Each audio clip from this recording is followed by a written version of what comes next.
Her pulse raced the whole journey to this sterile community centre to join a circle of not entirely random strangers. It had been a long time coming, 17 years, 3 months, 2 days. The trek from the tube station saw Monica equivocate time and again, stopping mid-stride several times to attend to her non-ringing mobile, staring at the inactive screen as her mind deliberated.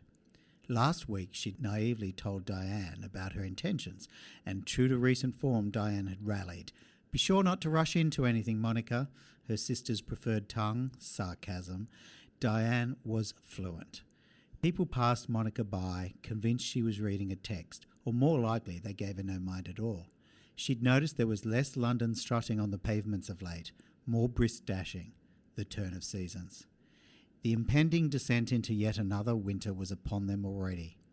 Something in Monica, something she could not yet name, pushed her on, and she scuttled up the stairs and followed another malingerer into the only room with lights on. Monica had done her best to give due attention to each recounting that had preceded hers. First up was the good-looking man who'd inadvertently and forever knocked out his best mate while sparring during their first and only semester at uni. Then the barely adult jaywalker who'd absent-mindedly crossed despite the red man, only to be followed by a random toddler, briefly ignored by its parents, who never made it to the other side. Both were bested, if that could be possible, by the old lady who'd seen one of the London tube bombers that very morning and had failed to say anything. The old lady was still frozen these years later, unable to fathom how she might ever redeem herself. So many lives lost. Given the nod, Monica had steeled herself, compelling her chin upwards. "Don't blather," she reminded herself. And Monica began the story of how she had killed her adored younger brother Caleb. He had turned just 18. Welcome to the Good Reading Magazine podcast, sponsored by Pantera Press. Good Reading is a monthly magazine dedicated to books and reading and aims to help readers discover their next favourite book. You can find out more about the books discussed on today's podcast at goodreadingmagazine.com.au. Hi and welcome to the Good Reading Podcast. Angus Dalton here with you. You just heard Matt Howard reading from his latest novel, The Time Is Now Monica Sparrow. In the novel, 4 isolated people are thrown together in the wake of a tragedy. Monica is a frenetic budding novelist. Her sister, Diane, delivers sharp-tongued insults that come with a whiff of vodka. Xavier is a book editor and a neurotic minimalist, and young Jamie is a kind young man who's a bit of a black sheep. Matt is with me now to tell us more about these characters and the novel. Hi, Matt. Thanks for having me. Thanks for having me.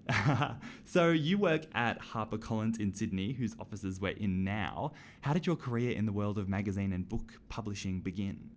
I did that sort of thing after school or after uni, and just a short time of working, I went overseas. And when I came back from living in London, coincidentally, where this book is set, I just sort of thought I wanted to do something a little bit different, and I looked around and I just thought, I'm going to get a job in advertising or book publishing or magazines. I didn't really care what, but something sort of creative. And so I just applied for jobs, and then I did get a job as a sales rep for one publishing house, and I've sort of been in the industry since. I've been at different publishing houses. I've worked at the retail side with Angus Robertson, and just all in and around book publishing. Yeah, fantastic. So was it something you always wanted to do or considered, No, or just sort I of a hadn't complete given it spur of the much moment thought thing? up until then. It was really just whatever jobs were in the paper of, a type of job, a creative industry, but not specifically books at that point. And so I've been here ever since. Yeah. So how would you describe your role at HarperCollins now? Now I do marketing and publicity for other authors' non-fiction titles. So I very much work primarily on non-fiction books and just sort of getting authors' interviews and media attention, review coverage, that sort of thing. Fantastic. What's the author that you've met or worked with where you've been the most starstruck? Gosh, that's a good one. I do get quite a few big sports celebrities. So some of those people like Cadell Evans or Mitchell Johnson or Jeff Horn, the boxer.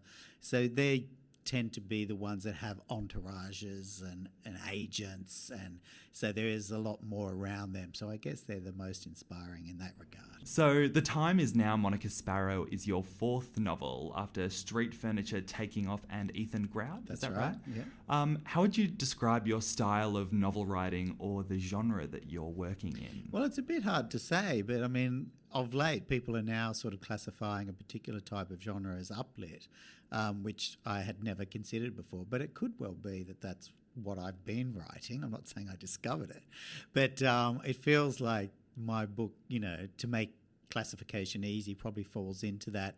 They tend to be smaller novels. They're not grand sweeping events. They're contemporary. They usually have characters that a lot of people, I think, could relate to, and they're not living extravagant lives, but they are combining and meeting, and they've got things to overcome, and they're small but sort of hopefully have impact. Yeah, absolutely. I think that's one of the cool things about reading your novels, because so many books about the rich and the famous and the supernaturally talented. It's just lovely to read really engaging narrative about normal people. Thank you.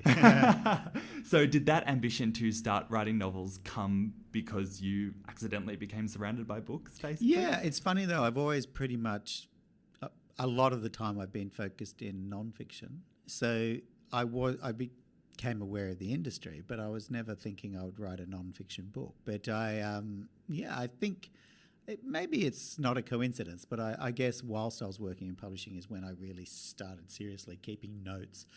Never in my first book with the intent of writing a book, but I would always just write down anecdotes or funny thoughts or observances, and eventually I had so many I thought I should really assemble them and structure them, and soon I was writing a novel without really any great intention to do that. Yeah.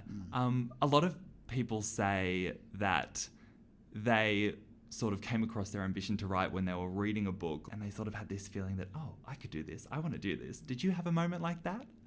No, I don't think so. I still don't think I've ever sat down consciously and thought I'm going to be an author. Interesting. Yeah. Even after 4 novels? Come on. So I love the title of your novel, The Time Is Now, Monica Sparrow. It's so fun to say. And it's got this sort of enigmatic and tantalising feel to it. Can you give us any hints as to why the novel took that title? Well, actually, it's had so many working titles. It was called, I even forget some of them. It was called The Third Quarter at one stage, talking about the third quarter of life. Maybe when you're in your 40s and stuff and you're looking down the barrel of the third stage out of 4. I think originally it was also called The Sparrows of Neasden. Neasden is the suburb in London where it's set, and it's sort of a nothing suburb. A sort of people in London would be familiar with it. It's sort of neither here nor there. It doesn't have a grand reputation, or everybody doesn't have an impression of it. So it was working off that, but of course Neasden doesn't really, Australian audience don't necessarily get that. Anyway, I do think there was an Oasis song that had the phrase "the right time is always now" within the song, and I think I got "the time is now" sort of from there. And then, of course, put in Monica Sparrow. Eleanor Oliphant is completely fine, not bad having the character's name in the title. So I was sort of combining a few things like that. Oh, I see that. Funny you mentioned that, because the Eleanor Oliphant book was sort of the genesis of the Uplift Exactly, thing. So, yeah. wow, okay, all the connections are and coming. that's a HarperCollins book. So okay. I hear a lot about that book. Okay, that totally makes sense. Yeah. Cool. Each of your novels is set in a different city, and as you've said, this book is set in Neasden, which is known as the loneliest village in London, which you were just talking about. How did the story come to be set there?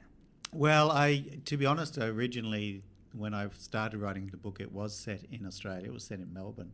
And after a period of time, I did get some feedback that this was a very English or London sort of a novel. And I think it's true. I think it's just got a sort of temperament that makes it feel sort of London. So I decided to change the setting to London, which was not as tricky as you'd think. I mean, the setting is not paramount to this book in terms. I mean, it's in a city, but it's not like it's a Manhattan novel or anything like that. So changing it was not too bad. You just make a few cultural reference changes and things like that. And then Neasden, I've lived in Neasden, so, it's always write what you know. So, just when when you're saying things and just, passing references to distances between the tube station and a supermarket or whatever, when you've lived that place, you know that stuff already. So it just saves you having to do that level of research. Yeah, definitely. Yeah. So when the novel was set in Melbourne, was it called The Time Is Now Monica Magpie? No, it wasn't. Okay. But I did have to check that sparrows existed in number in London, for example. Oh, of course. So there's just things you've got to make sure of, and I think there's some bats in the book at one point, just a passing reference. Do they have bats in London? You've got to Google and make sure, so there's a little bit of that. Yeah, definitely. So we've got Monica, who is the budding novelist of the title. Why did you make that character an aspiring writer? Well, it just sort of made sense because the very first character was Xavier, who is later appointed as her editor, and it's very much about him being a minimalist. And of course, being an editor was a good job for him. You're sort of in his life, he's reduced things around him and even the people around him to the bare minimum, which is sort of as addictive, I think, as some folks that are hoarders in surrounding themselves with stuff. So he was the exact opposite. And so a good job for him, a good job for a character like that would be an editor because they're slashing and burning. And so, of course, I needed these two main characters to meet. So what better, thing to have than, Monica being somebody who was a writer and wrote very verbose and needed the words to be, cut.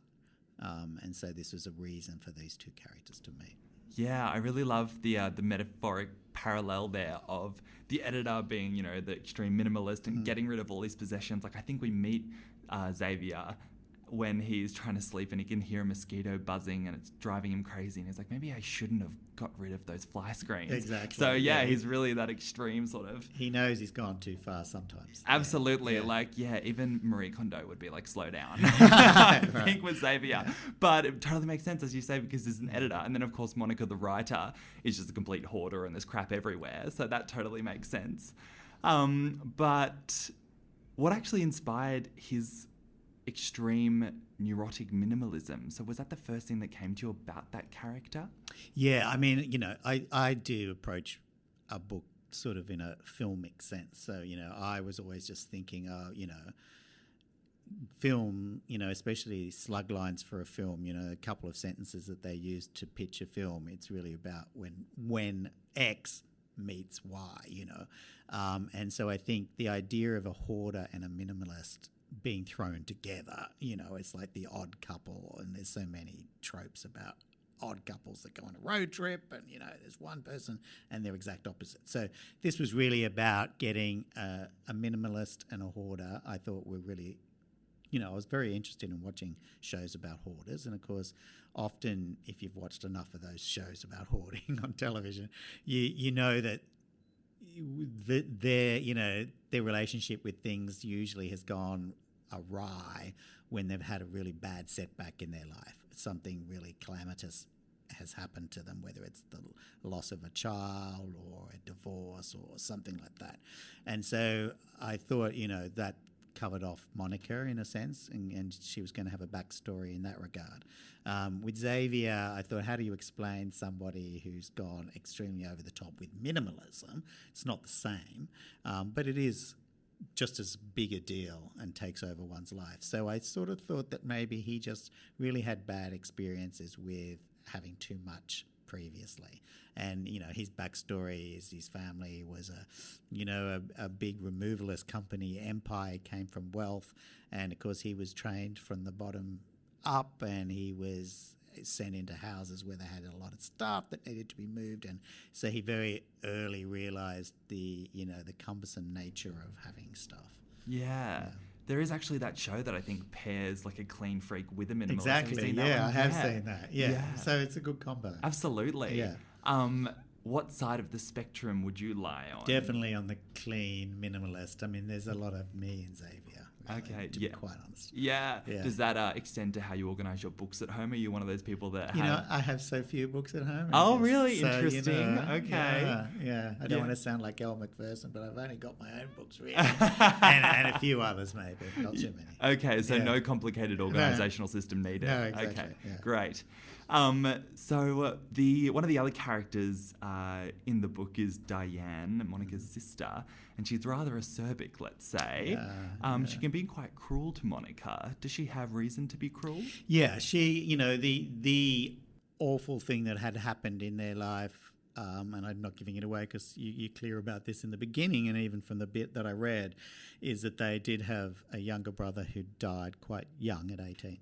And so Diane clearly blames her sister, Monica, for that. So I think there's a few hints early on that they did have a very strong and happy relationship, these two sisters, but clearly without overstating it, I guess you work out pretty quickly that Diane is a different person to what she was back then, not as nice a person, and clearly that may well be because she's not gotten over the loss, and she is even worse to Monica because I think she blames Monica for that loss.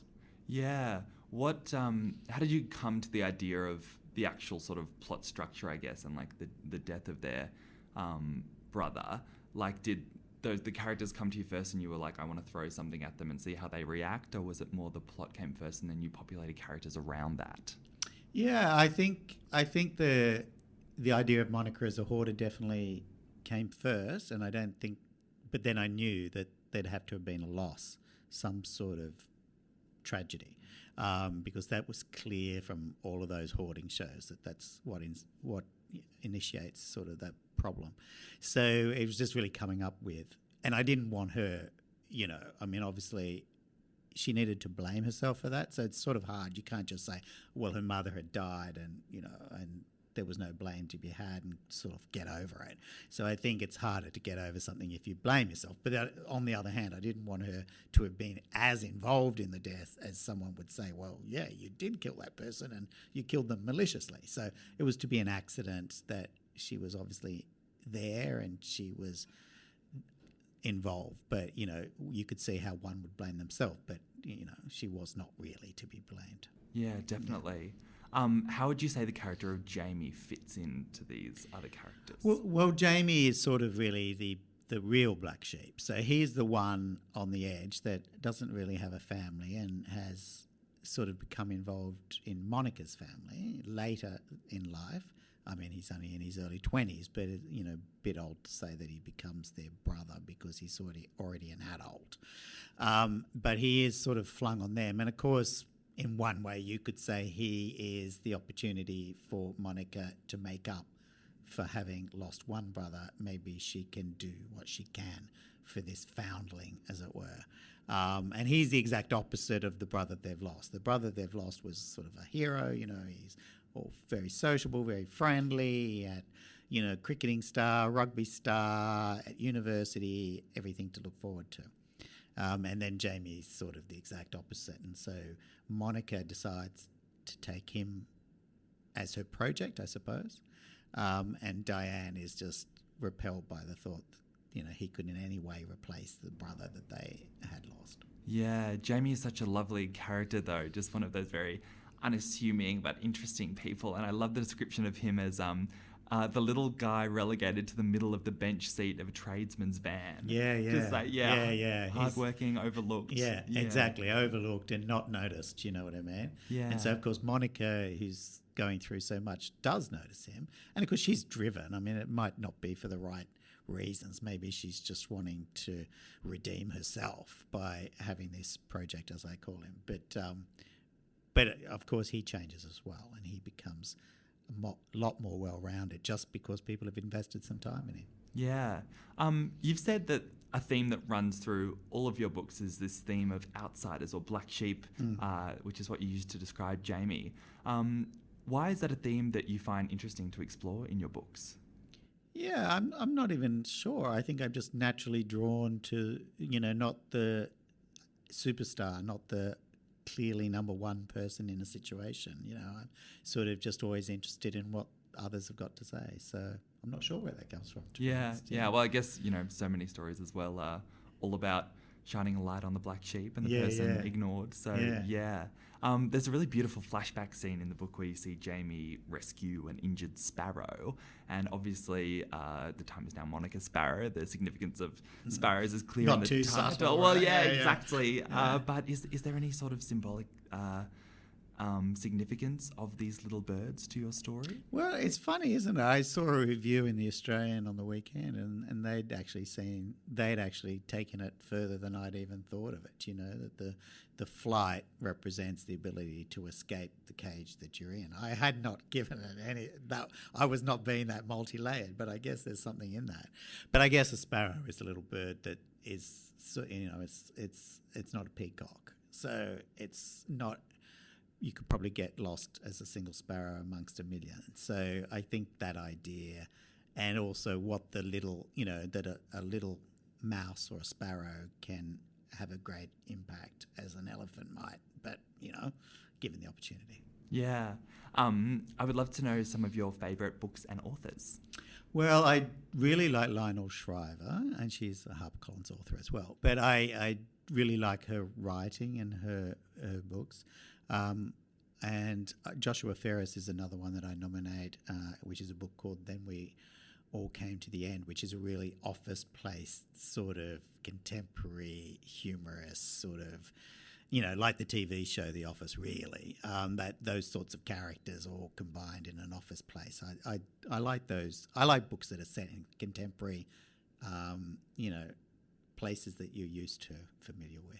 Yeah, it's not very often. I think there was another book from Transit Lounge that was all about that, like telling the story of someone going to work, and not an interesting job either, working at a storage factory. And just thinking when reading that, and I chatted to that author as well, and just saying how rare it is to find people sort of doing normal things in a book. Yeah, I think you have to work harder, and I think characters have to be stronger and dialogue better. You set in a police station or a hospital or, in a courtroom, it's all a bit too easy, I think. Yeah, definitely. So once people have read The Time Is Now, Monica Sparrow, do you have any other recent books that have impressed you that you would recommend they go and pick up? Well, I keep coming up with HarperCollins books. I don't mean to do we'll that on forgive purpose. you, it's fine. But, Take all these recommendations with a grain of salt, people. I know we're having a particularly strong fiction list, and Eleanor Oliphant is completely fine is one. Boy Swallows Universe is another one of ours, getting a huge amount of acclaim. So I think, there's some really good, strong Australian fiction out there. Yeah, definitely. Apart from the fact that, Monica is a budding writer and Xavier is a book editor, were there any other sort of little anecdotes or experiences that you took from the book world and brought into The Time Is Now, Monica Sparrow? Oh, there are, as you know, a few chapters set quite strictly within the publishing offices that Xavier works at, and, just sort of the meetings and the things that go through different people's minds and their conversations when they're looking to acquire books, and some of the sort of whimsical, humorous things that they balance when they're deciding whether to sign an author or sign a topic. I've tried to cram some of that in because I think it is an amusing workplace. Yeah, absolutely. And I think people are really interested in the inner machinations of the book world as well. So it's fun to visit that, as I'm doing now. Yeah. And, thank you so much, Matt. I asked everything that I wanted to. Great questions. And, the book is really fantastic and really unique. I hadn't read a book quite like it in a while, so it was really fabulous to read, and it was absolutely wonderful listening to you talk. So thank you. Thanks a lot. Thanks for tuning in to this episode of the Good Reading Podcast. The Time Is Now, Monica Sparrow is published by Transit Lounge. You can find it in all good bookshops, including Good Reading's online bookshop at goodreadingmagazine.com.au. Bye.